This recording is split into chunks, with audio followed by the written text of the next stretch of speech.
18 घंटे के काशी प्रवास के दौरान पीएम मोदी 23 फरवरी को सिर गोवर्धन और करखियाव में जनसभा को संबोधित करके चुनावी शकनन करेंगे। साथ ही संत शिरोमणि रविदास की प्रतिमा का अनावरण करके उनके दर पर शीश नवाएंगे और संगत में लंगर भी छकेंगे।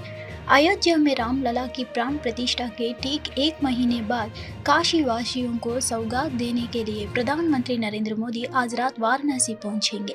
18 घंटे के काशी प्रवास के दौरान पीएम मोदी 23 फरवरी को सिर गोवर्धन और करखियाव में जनसभा को संबोधित करके चुनावी शंखनाद करेंगे। साथ ही संत शिरोमणि रविदास की प्रतिमा का अनावरण करके उनके दर पर शीश नवाएंगे और संगत में लंगर भी छकेंगे। किसान नेता सरवन सिंह पांडेर ने 22 फरवरी यानी आज जानकारी दी कि अगले 2 दिनों तक विरोध मार्च जहां भी चल रहा है उसी स्थान पर जारी रहेगा। गौरतलब है कि 21 फरवरी को पंजाब के संगरूर जिले में कनौरी सीमा पार पर विरोध प्रदर्शन के दौरान एक 21 वर्षीय युवक की मौत हो गई थी। सरवन सिंह पांडेर ने कहा, अगले 2 दिनों तक यह विरोध प्रदर्शन जिन जगहों पर चल रहा है वहीं पर जारी रहेगा। कनौरी चौराहे की स्थिति का आकलन किया जाएगा। विपक्षी नेताओं ने भी इस पर कोई प्रतिक्रिया नहीं दी है कि अगर एमएसपी कानूनी गारंटी कानून के लिए केंद्र सरकार द्वारा संसद का विशेष सत्र बुलाया जाएगा तो वे क्या करेंगे। अभी 2 दिन के लिए ये आंदोलन जो है अपनी जगह जहां पर चल रहा है यहाँ पर ही चलता रहेगा। सारी घिनौरी की परिस्थिति का जायजा लेने के बाद वहाँ क्या कुछ चल रहा क्या नहीं चल रहा उन सब बातों को देखते हुए आगे का निर्णय लेंगे। जो इससे पहले मनजीत सिंह जो थे जो शहीद हुए थे हार्ट अटैक से, उनका अभी शरीर भी हॉस्पिटल में है। पंजाब सरकार की ओर से अभी उनका जो 5 लाख का मुआवजा उसके ऊपर कोई निर्णय नहीं लिया गया। इस सब बातों को सभी को निपटारे के लिए अब हम शंभू से एक टीम लीडर्स की भेजेंगे। घनौरी जाकर सारी परिस्थितियों को जायजा लेगा। और जो मैंने कहा था कि जो भी विरोधी दल है, अभी पंजाब में 13 एमपीज हैं, राज्यसभा के मेंबर, उनका किसी का बयान अभी नहीं दिख रहा कि अगर मोदी सरकार पार्लियामेंट में एमएसपी लीगल गारंटी कानून के लिए एक दिन का सत्र लाती है तो हम वोट किसान एमएसपी के पक्ष में डालेंगे। और देश की सभी विरोधी दलों ने भी अभी तक स्पष्ट नहीं किया है कि वो क्या कहते हैं। एक दिवसीय अगर सत्र आता है तो क्या उन सब का निर्णय, चाहे कांग्रेस हो चाहे अन्य पार्टियों हो, उनका निर्णय क्या रहेगा। तो हम कहते हैं विरोधी दलों को ये स्थिति स्पष्ट कर देनी चाहिए। जैसे आप कल आगे बढ़े तो पीछे माहौल खराब, माहौल ऐसा क्रिएट किया, विरोध किया, वोट डालने की कोशिश की, उस पर आप क्या करेंगे? हाँ देखिए, हमने पहले भी बोला था हमारे आंदोलन में एजेंसियों की सरकार द्वारा सुनियोजित तरीके से जिस तरह के लोग भेजे जा रहे हैं, जिस तरह से कल उन्होंने मीडिया की तारें वैन की भी काट कूट दी, तो ये मतलब आंदोलन को बदनाम करने के लिए सरकार हर तरह का प्रयास करने का यत्न करी है। हम सब देश के किसान मजदूर थे, शंभू बॉर्डर पे सभी लोगों से अनुरोध करेंगे, ये आंदोलन इतना बड़ा हो गया, इसको संभालने की जो भी सरकार की एजेंसियों द्वारा भेजे जा रहे लोग हैं उनको पहचानने की बहुत ज़रूरी है। और ये जो कुछ हुआ ये आगे से ना हो, इसके लिए आज हम बिल्कुल इसका प्रबंध करेंगे। एक सरवन जी, एक देखा गया है कि जो उनका ड्रोन आता है कल के गया टीयर गैस का, उस पर आपका कहना पंजाब का कि अगर रुख किस तरफ है? हाँ देखिए, कल जो कौमांतरी पद जो इंटरनेशनल पाकिस्तानी कनाडाई ब्रॉडकास्टर ताहिर गोरा ने देश में चुनाव के बाद पाकिस्तान की आलोचना की। उन्होंने पाकिस्तान चुनाव पीपीपी, पीएमएल गठबंधन, दांदली, बलूचिस्तान, खैबर पख्तूनख्वा और पाकिस्तान के कब्जे वाले कश्मीर में मानवाधिकार की स्थिति, पाकिस्तान भारत संबंध और आतंकवाद के बारे में विस्तार से बात की। एएनआई के साथ एक एक्सक्लूसिव इंटरव्यू में ताहिर गोरा ने कहा, देखिए असली संघर्ष पाकिस्तान की सेना का है, उसे अपना एक प्रधानमंत्री चाहिए, अन्यथा पीपीपी और पीएमएल के गठबंधन इन दोनों पार्टियों को शोभा नहीं देता और ऐसी सरकार उन्हें शोभा नहीं देती। पाकिस्तान की आर्थिक स्थिति भयानक है, पाकिस्तान में आतंकवाद भयानक है। इस पूरी स्थिति में यह उनमें से किसी को भी शोभा नहीं देता। यहाँ तक कि पीटीआई नेता भी सरकार नहीं बनाना चाहते क्योंकि उन्हें पता है कि 3 महीने बाद उन्हें इतने सारे बिल झेलने होंगे कि वे चिल्लाएंगे। पाकिस्तान आर्मी को कोई ना कोई प्राइम मिनिस्टर चाहिए, अदरवाइज़ पीपीपी और पीएमएलएन का जो अलायंस है वो उन दोनों को सूट नहीं करता। तहरीक इंसाफ वाले भी सरकार में नहीं बैठना चाहते। उनको भी पता है 3 महीने बाद वो इतने बिल उनके सर पर आएंगे कि वो बिल बुला उठेंगे। भारत जो दुनिया की सबसे बड़ी डेमोक्रेसी है, उसकी बगल में जो देश है वो टेररिज्म, फाइनेंशियल क्राइसिस और अपने हमसायों को दुख देता देता सब चाहते हैं वहाँ के ख़ास तौर पर 2 पार्टियों के लोग कि भारत के साथ ताल्लुक़ अच्छे हों, लेकिन आर्मी अच्छे ताल्लुक़ नहीं होने देगी। जो नफ़रत के बीज बोए हैं 76 ईयर्स से, वो रातों रात कैसे जाएंगे? देखिए, जद्दोजहद तो आर्मी ने की है।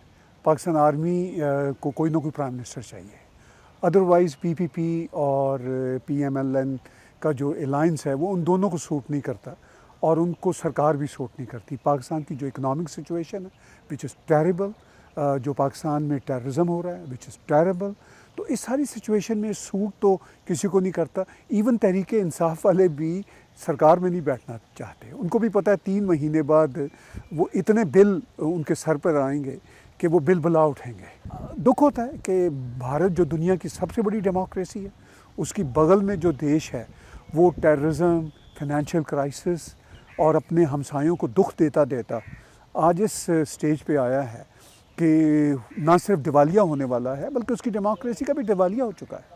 देखिए, मुझे नहीं लगता कि नई सरकार, ये कोई नई सरकार तो है नहीं, ये तो PDM2 सरकार है। और AIMIM प्रमुख असदुद्दीन ओवैसी ने 21 फरवरी को भारतीय जनता पार्टी और RSS पर निशाना साधा। उन्होंने कहा, असली बीजेपी तो मोदी और RSS है। हमें अपनी राजनीतिक ताकत से उन्हें रोकने की ज़रूरत है। मैं पिछले 30 वर्षों से कर रहा हूँ कि AIMIM का विरोध करने वाली ये सभी पार्टियाँ छोटी बसपा है। असली बसपा मोदी और RSS है। असदुद्दीन ओवैसी ने कहा, हमें अपनी राजनीतिक ताकत से उन्हें रोकने की ज़रूरत है।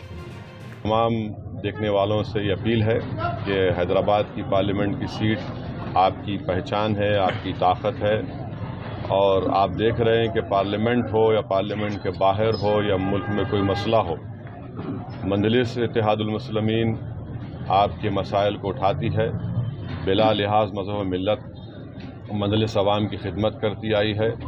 मुखालिफिन मजलिस असल में बीजेपी को उसके नापाक अज़ाइम में कामयाब करने की कोशिश अब से नहीं कर रहे हैं। पिछले 30 साल से मैं देख रहा हूँ कि उनकी कोशिश यही है कि आपके इस इत्तेहाद के खिले को कमज़ोर किया जाए। आपकी एक जो शनाख्त है, चाहे वो तहजीबी हो, दीनी हो, उस शनाख्त को ख़त्म कर दिया जाए और हैदराबाद के इत्तेहाद की मिसाल सारे मुल्क में दी जाती है।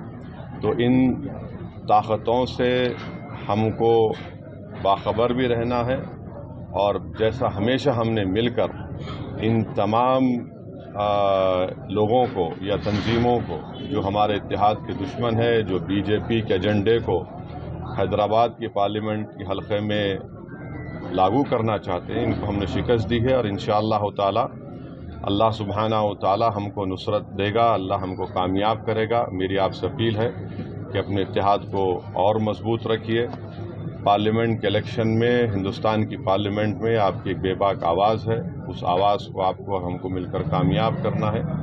और ये तमाम जो लोग हैं मुखालिफिन मजलिस, जिनको मैं 30 साल से कह रहा हूँ ये छोटी बीजेपी है, असल बीजेपी तो मोदी और RSS की है, ये एक छोटी बीजेपी है और यही लोग हमारे आस्तीन के सांप हैं।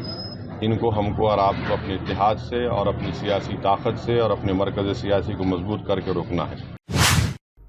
जानहवी कंडुला के बीती 23 जनवरी को सिएटल की एक सड़क पर पुलिस वाहन ने टक्कर मार दी थी, जिससे जानहवी की मौत हो गई थी। घटना के दौरान पुलिस की जिस कार ने जानहवी को टक्कर मारी वह 119 किलोमीटर प्रति घंटे की रफ्तार से दौड़ रही थी, जिसने सड़क पार कर रही जानहवी को जोरदार टक्कर मार दी थी। टक्कर इतनी जबरदस्त थी कि जानहवी करीब 100 फीट तक उछलकर दूर जाकर गिरी थी और उसकी मौत हो गई। दरअसल पुलिस अधिकारी एक ड्रग ओवरडोज की आपात सूचना पर मौके पर जा रहे थे और घटनास्थल पर जल्दी पहुंचने के लिए वे तेज गति से वाहन चला रहे थे।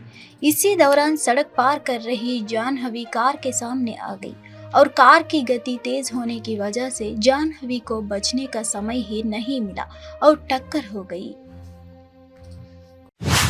कांग्रेस के साथ सीट बंटवारे पर सहमति के बाद समाजवादी पार्टी वाराणसी लोकसभा सीट से अपना प्रत्याशी वापस लेगी। 24 घंटे पहले ही सपा ने पूर्व मंत्री सुरेंद्र पटेल को प्रत्याशी घोषित किया था।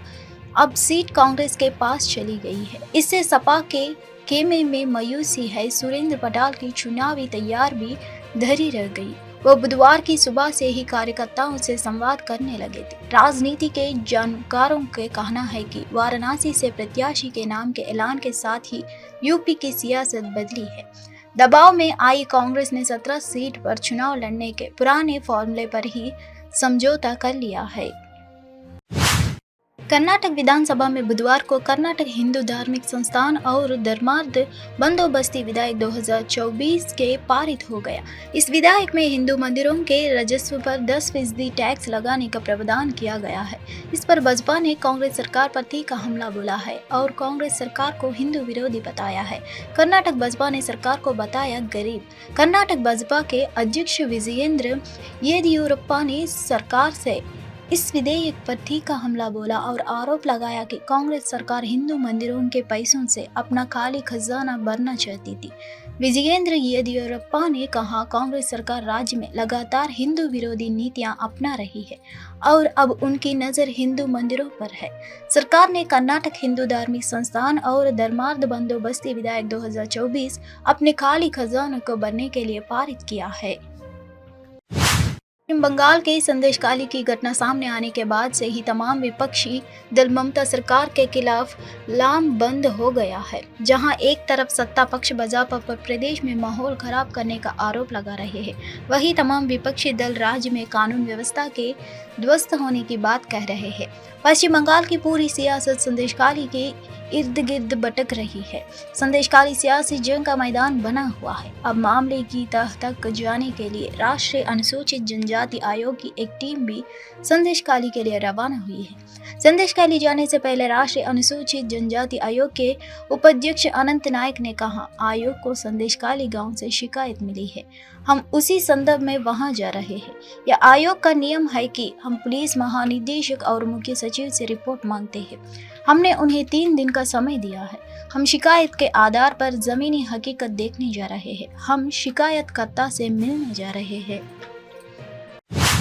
किसानों के संगठन ने स्थिति पर चर्चा करने और प्रदर्शन को आगे बढ़ाने की निर्णायक नीति तैयार करने के लिए 22 फरवरी को अपनी राष्ट्रीय समन्वय समिति की बैठक बुलाई है। बुधवार को किसानों के प्रदर्शन के दौरान मारे गए 21 साल के नौजवान की पहचान शुभकरण सिंह के रूप में हुई। शुभकरण सिंह बठिंडा जिले के बालोग गांव के रहने वाले थे। पंजाब और हरियाणा के बीच स्थित कानौरी बॉर्डर पर प्रदर्शन कर रहे किसानों और सुरक्षा बलों के बीच झड़प में उनकी मौत हुई और कुछ अन्य लोग घायल भी हुए हैं। किसान संगठन SKM ने अपने बयान में कहा, हरियाणा पंजाब सीमा पर पुलिस के क्रूरतापूर्ण दमन और गोलीबारी में बठिंडा जिले के बालोग गांव के किसान शुभकरण सिंह की हत्या का हम कड़ा विरोध करते हैं। जम्मू श्रीनगर हाईवे लैंडस्लाइड की वजह से फिलहाल बंद है। इस लैंडस्लाइड की वजह से हाईवे पर वाहन बीते कई घंटों से फंसे हुए हैं। लैंडस्लाइड का एक वीडियो भी सोशल मीडिया पर वायरल हो रहा है। इस वीडियो में दिख रहा है कि किस तरह से देखते पहाड़ का एक हिस्सा हाईवे पर आकर गिरता है और आसपास खड़े लोगों में अफरा तफरी मच जाती है। अभी तक इस लैंडस्लाइड की वजह से किसी के हताहत होने की कोई सूचना नहीं है। बता दें कि लैंडस्लाइड के अलावा बीते कुछ दिनों से लगातार हो रही बर्फबारी के कारण भी हाईवे का कुछ हिस्सा बंद है। जम्मू कश्मीर ट्रैफिक पुलिस ने इस लैंडस्लाइड को लेकर एक बयान जारी कर रहा है कि जम्मू श्रीनगर हाईवे लैंडस्लाइड की वजह से अभी भी बंद है। किश्तवाड़ी, पातेर और बनिहाल में हुई लैंडस्लाइड की वजह से यह हाईवे अभी अवरुद्ध है। मौजूद स्थिति यह है कि नाशनी और बनिहाल के बीच कई स्थानों पर अभी भी हाईवे पर पहाड़ के ऊपर से रुक कर पत्थर गिर रहे हैं। ऐसे में एहतियात करते हुए हमने फिलहाल इस हाईवे को कुछ समय के लिए बंद किया हुआ है।